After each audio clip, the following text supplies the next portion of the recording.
Assalamualaikum warahmatullahi wabarakatuh. Hari-hari ini kita baiknya terus bicara soal implementasi dari Pancasila. Di era pandemi dan krisis ekonomi ini, tolong menolong yang dilakukan oleh berbagai pihak, termasuk pemerintah, menurunkan bantuan, kemudian sehingga rakyat itu secara perut dan kesehatan terbantu, itu adalah contoh tindakan yang landasan pandangannya Pancasila, gotong royong, tolong menolong. Dan kita percaya kepada Tuhan Yang Maha Esa bahwa walaupun itu dikeluarkan, keberkahan akan nolong, dan itu demi kebaikan bersama. Itu contoh yang baik banget. Tetangga ada yang kurang, kemudian karena kesulitan begini nggak bisa bayar sekolah atau apa yang sulit, dibantu. Itu contoh tindakan yang landasan pandangan hidupnya tuh Pancasila. Nah, sebetulnya termasuk juga paramedik yang kerja luar biasa menolong saudara-saudaranya di dalam masa krisis ini, gitu kan. Itu contoh juga tindakan yang Pancasila. Termasuk juga yang selalu memberikan penjelasan penerangan, itu contoh yang baik. Nah, di sisi yang lain gitu kan, yang memprihatinkan atau yang banyak orang bertanya di era krisis begini, mulai muncul di berbagai media tuh rangkap jabatan di BUMN gitu kan. Itu saya nggak tahu detailnya, tapi muncul kata-kata itu. Kemudian juga muncul Jiwasraya rugi 16 triliun dan minta misalnya beberapa petinggi itu diperiksa gitu kan, dan beberapa perusahaan itu muncul bahwa mereka tidak terlibat gitu kan. Nah, ini bagaimana dalam konteks negara Pancasila tadi gitu kan. Contoh yang lain juga misalnya di DPR itu otot-ototan sehingga anggota DPR itu nggak tahu yang salah yang mana gitu kan, apakah direktur utamanya atau anggota DPR-nya keluar gitu kan, nyuruh keluar. Apakah itu tindakan yang landasannya Pancasila gitu kan. Kita bisa memandang evaluasi gitu kan. Begitu juga termasuk misalnya Harun Masiku yang hilang sampai hari ini gitu kan, nggak bisa ketemu gitu kan. Apakah itu cerminan aparat penegak hukum di negara ini menjalankan atau mengamalkan Pancasila gitu kan. Begitu juga yang ada di berita kemarin itu rame, kejaksaan gagal menangkap Joko S. Chandra gitu kan, dengan segala macam gitu kan, karena orang juga bingung itu kok bisa buronan, bisa PK gitu kan, terus kemudian juga lolos lagi kan kalau benar-benar masuk ke Indonesia gitu kan. Apakah aparat hukum, penegak hukum itu mengamalkan Pancasila gitu kan. Nah, cerita-cerita seperti ini, fakta-fakta maksud saya lebih tepatnya lagi, termasuk juga di berbagai kasus perampasan tanah. Robert Sujasmin yang sudah beli kantor lelang negara selama 30 tahun ini, nasibnya diombang-ambing, hanya bicara ini dan itu dan ini, kesana kemari itu kan didorong. Apakah ini cerminan daripada aparat dan birokrat di negara ini mengamalkan Pancasila gitu kan. Begitu juga Anies Cahyani gitu kan, ketika hasil penelitiannya tanahnya itu memang milik dia, beda lokasinya gitu kan, tetapi ada indikasi tetap mau dibatalkan SHM-nya gitu kan, padahal ini jelas beda gitu kan. Apakah ini contoh juga dari birokrat yang mengamalkan Pancasila gitu kan.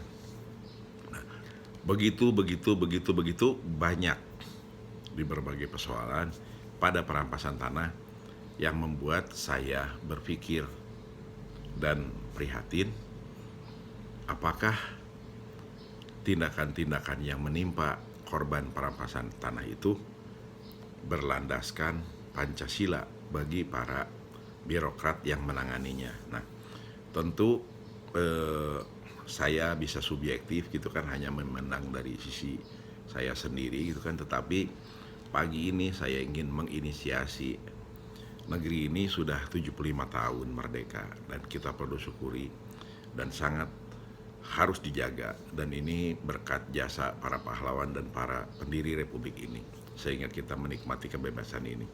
Tapi jangan lupa ketika krisis dan kritis banyak hal yang berbahaya bisa terjadi. Nah, oleh karena itu marilah kita, kalau di posisi seperti saya bicara seperti ini, mengajak dialog supaya negeri ini terlihat celah-celah yang semakin baik. Kemudian kalau ada hal-hal yang menginspirasi bahwa itu berbahaya, mari kita tinggalkan gitu kan. Termasuk juga misalnya yang saat ini paling bahaya itu, apakah mengambil jenazah ketika itu sudah dinyatakan COVID tanpa musyawarah tetapi mengedepankan kekerasan. Itu termasuk tindakan yang berlandaskan Pancasila. Termasuk juga ketika petugas medis akan melakukan tugas tes swab atau rapid test, tetapi justru warga menjadi marah gitu kan, atau menolak dengan cara kekerasan.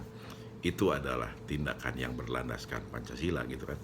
Mari kita sama-sama introspeksi. Nah, yang diharapkan ini adalah semoga dalam rangka kemerdekaan ini berbagai lembaga survei itu melakukan survei di berbagai daerah, di berbagai kalangan, di berbagai komunitas, di berbagai tempat usaha, di berbagai tempat-tempat yang strategis, dengan 1000 pertanyaan, dengan 100 atau dengan 10 pertanyaan gitu kan.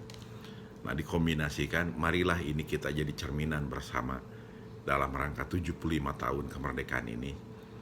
Gitu kan, karena harapan besar para pendiri republik ini ketika kita menjalankan Pancasila, mengamalkan Pancasila, yang nomor satunya ketuhanan yang Maha Esa, sila keduanya itu adalah kemanusiaan yang adil dan beradab, ketiga itu adalah persatuan Indonesia, keempat kerakyatan yang dipimpin oleh hikmat kebijaksanaan dalam permusyawaratan perwakilan, dan kelima adalah keadilan sosial bagi seluruh rakyat Indonesia.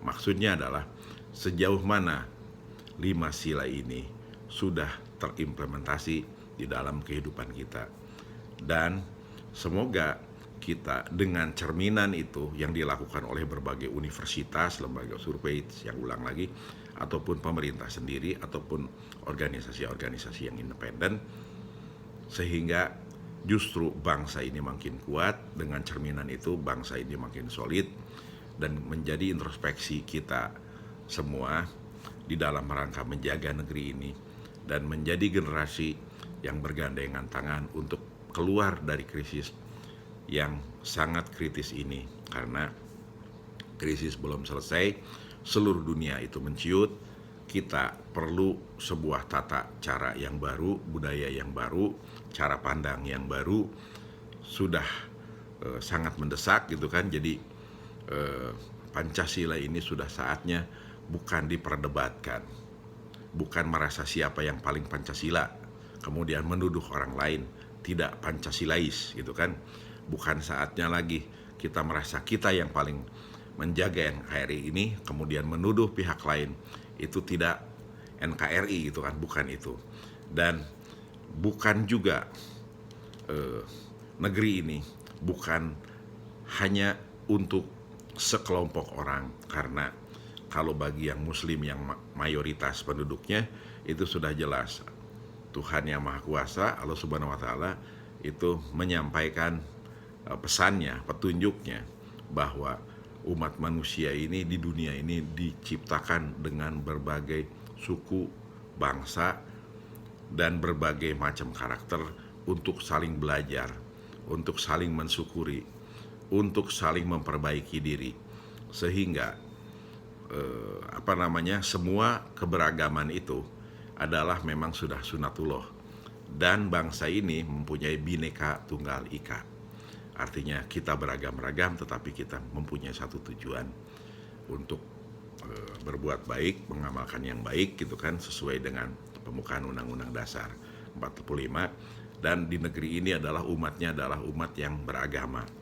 Oleh karena itu marilah kita kembali lagi Pancasila itu diamalkan, Pancasila itu diwujudkan dalam kelakuan kita sehari-hari. Dan marilah kita introspeksi. Dan semoga juga, saya ulang lagi, berbagai lembaga itu bukan mendebatkan Pancasilanya di dalam kerangka 75 tahun merdeka ini, tetapi melihat sejauh mana Pancasila itu dipraktekkan dan menjadi pandangan hidup yang diimplementasikan di dalam kehidupan bangsa Indonesia. Nah, semoga keadilan sosial itu terwujud, terutama kepada para korban dari berbagai macam hal yang diperlakukan tidak adil. Kemudian juga sekali lagi, kerakyatan yang dipimpin oleh hikmat kebijaksanaan dalam permusyawaratan perwakilan. Jadi hikmah kebijaksanaan itulah yang insya Allah memimpin negeri ini keluar dari krisis dengan cara berbagai perwakilan itu melakukan dialog, diskusi, dan mencari hikmah kebijaksanaan itu. Jadi mari kita jauhkan keras-kerasan, otot-ototan, tetapi lebih kepada silaturahmi, berdiskusi, dan mencari jalan keluar.